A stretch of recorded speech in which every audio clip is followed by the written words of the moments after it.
Good day, everyone. My name is Uchenna Amarachi Chimwaya, and I'm the leader for Group 49, and we're presenting the case study number 21, which is reducing cardiovascular and broader women's health problems through technology.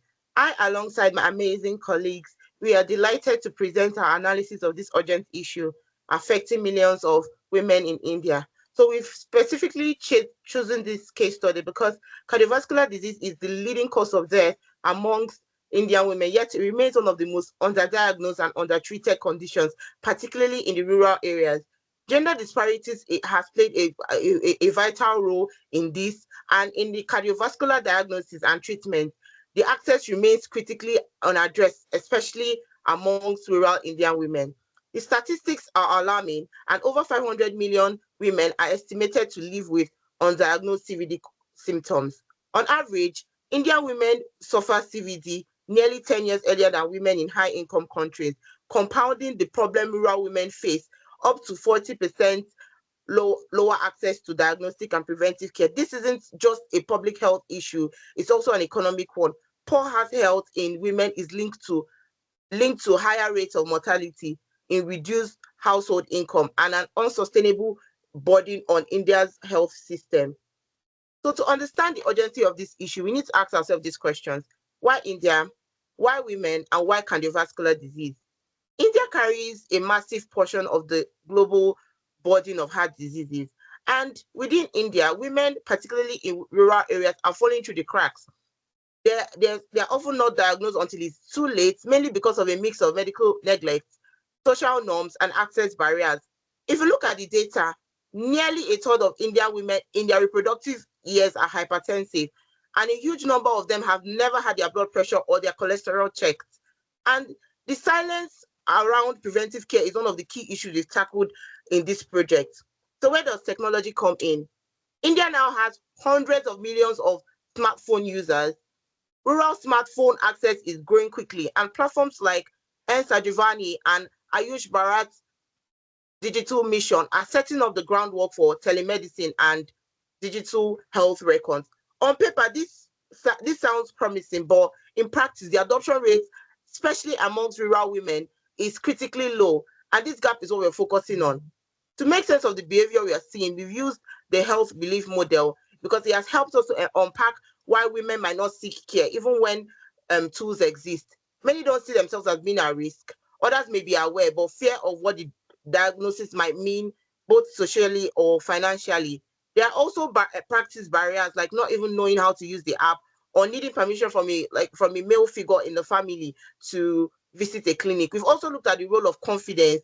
Many women simply don't feel equipped to take these first steps alone, and that's why digital solutions can't just be introduced. They have to be trusted, they have to be understood, and they have to be integrated into daily life in a way that empowers women rather than overwhelming them. In order to fully understand the scale and urgency of the problems, we need to work with a combination of we had to work with a combination of academic studies, government data, and World Health System usage reports. That gave us a more layered view, not just how widespread cardiovascular disease is among women, but it has also given us the know about why it continues to be neglected. What stood out immediately was the sheer number of women that are affected by this. The mortality rate of cardiovascular disease in India is shockingly high in the 35 to 54 group, largely because there is delay in diagnosis. And this signals a bottomless issue around awareness, gender norms, and confidence. So overall, our data not only confirms what the problem is and how serious it is, it also shows exactly where the problem is originating from, the pressure points which we were able to figure out to be screening, digital access awareness, and social support. And that's where our solution is based. I'll be introducing the next speaker, which is Asana, to talk about the team findings. Yeah. Thank you, Amarachi, for the explanation. And I will be to the next slide. My name is Ansalna T. One of our key findings is the scale of the digital divide, which continues to prevent rural women in India from benefiting fully from mHealth technology. As of 2025, only 37% of rural India has internet access. Within the rural women are particularly disadvantaged not just due to poor infrastructure but because of limited digital literacy and lower smartphone ownership. Female smartphone penetration in rural areas stand at just 42%, which immediately reduces their ability to use digital health services independently. We also looked at the common service centers, which are meant to offer digital access in over 5.5 lakhs villages. But what we found is that these centers are still heavily underused by women. The issue here isn't just a physical access, it's awareness and confidence. When it's come to digital literacy, the number are telling. Rural female digital literacy is around 77%, while for its men it's closer to 88%. And since mHealth is uses directly linked to digital skills, the literacy gap has direct impact on adoptions. We also examined the performance of eSanjeevani India's national telemedicine platform.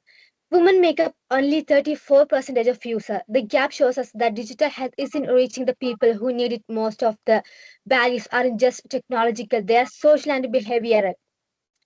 Finally, infrastructure remains a major blocker even with the Digital India initiatives. Around 56% of rural areas still lack of access to basic health services.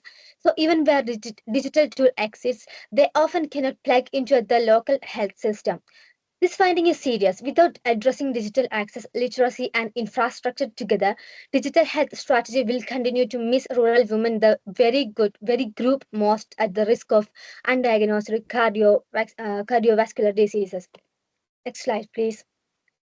Another major finding in our study is the strong influence of cultural barriers on women's health outcomes, especially in rural areas. Health issues that aren't related to reproduction, like cardiovascular condition, tend to be prioritized. When a woman complains of fatigue or chest pain, it often bursts off both of the family and the system. This cultural neglect leads to delay in diagnosis and treatment and ultimately higher mortality. Inside household, we found persistent gender inequality. Families are more likely to seek care for son than daughter. In another community-based study, over 70% of boys received treatment for the same condition, where only 22% of girls taken care of. Another major issue is autonomy. In many households, especially in low income areas, women require permission from male family member to visit clinic or even use digital health tool. So even if a service exists, accessing it become another hurdle. This lack of control is often tied to financial dependency. Lastly, the stigma plays a powerful role. Certain illness, especially non-communicable one like cancer or heart diseases are viewed as shameful. Conditions like these are often associated with weakness or even bad luck, which deter families from acknowledging them openly. So, in short, even when health services are available, cultural norms and gender expectations hold a woman back from using them. Next slide, please. Let's now look at the economic burden and health workforce challenges that deepen the cardiovascular crisis for women in India. Starting with the economic impact every year, India loses around 6.2 billion US dollar due to reduced labor productivity from female CVD. That's not just a health issue, it's a massive economic loss that touches entire families. Higher moralities among working age women disrupt household income and can push family to deeper into poverty, especially when women are main caregiver and contributor. But here's the thing that isn't dead end. Evidence show that early CVD detection, especially through digital means, that can return up to 5 times the investment. So if $1 is invested in digital screening, it can create for $4 in broader social and economic benefit. That's a compelling argument for action, both from the healthcare and financial standpoint. Now, on the health workforce, ASHA workers from the backbone of the community health in India. There are over 19,000 of them, yet their basic training lasts only about 3 weeks. And there's only limited focus on CVD or using a digital tool. When ASHA are trained properly, even on something like hypertension, the improvement is very huge.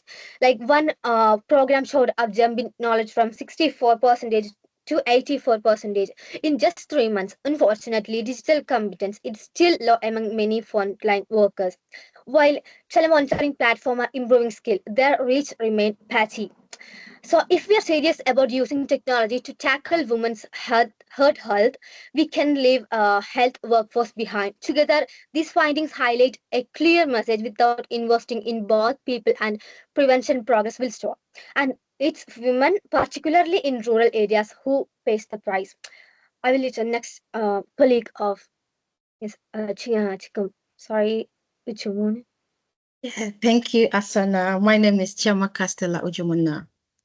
Now let's explore the broader analysis behind the findings, starting with the SWOT analysis. India's digital health strategy is processing fast, with an impressive annual growth rate of nearly 30% in the digital health market. Initiative like the Ayush Bharat Digital Mission are grandmasters. They are creating digital health IDs and expand telehealth platform like Sajuvina, but there are challenging. There are challenges. Many rural areas still lack reliable internet, and only about a quarter of Indian women are digitally literate. That's a major barrier. On top of that, privacy concern and low trust in digital tools slow down adoption. Still, the opportunity and promising. The digital health market in India is expected to be worth billions, and public privacy partnership could bring innovative tech into rural health system. But if we don't address digital exclusion, stigma, and limited training, we risk leaving behind the very people we are trying to help. Looking at our analysis, looking our personal analysis politically, the government is making real efforts to support rural health.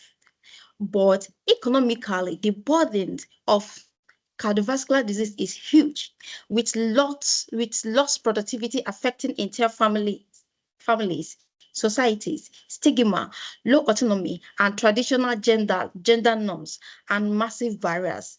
Technologically, we are seeing growth in mobile use, but connectivity and digital skill remain uneven. Legally, data privacy and regulatory clarity are still evolving. And environmentally, climate factors like extreme heat can also influence access to care. All these forces interact. So any successful digital health strategy must be multidimensional tech alone. Multidimensional tech alone won't solve it. We need policy, investment, cultural change, community trust working together. Next slide, please. When we compare cardiovascular disease across urban and rural India, the patterns are telling. Urban areas show high rate of hypertension, diabetes, and heart disease, but rural numbers are rising fastly. Nearly 28% of rural adults now have high blood pressure and ischemic heart disease. It's becoming more common too, but it's not just about prevalence. Access makes a huge difference.